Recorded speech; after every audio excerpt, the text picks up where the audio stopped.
คืนเป็นเนื้อเดียวกันกับอนันตจักรวาลเป็นธาตุชีวิตที่บ่มีรูปร่าง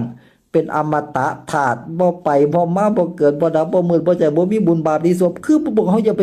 เอาเงินซื้อบุญอย่าเอาเงินซื้อมรรคผลนิพพานเด็ดขาดนะอย่าไปสั่งสมบารมีใดๆทั้งสิ้นนะพวกเขาจำได้ว่าก็เข้าใจภาษาอีสานบ้านเฮาบ่เนี่ยฮะว้าวชัดขนาดนี้ปัดโทกันบ่เข้าใจนี่อาจารย์แนะนำไปอาบน้ำนะปะแป้งแล้วมาฟังใหม่นะทำมานี่มันเป็นเรื่องแค่นี้แหละพระพุทธศาสนาจริงๆอ่ะมันจะไปเอิ้นว่าพระพุทธศาสนาก็บ่ได้จริงๆแล้วเนี่ย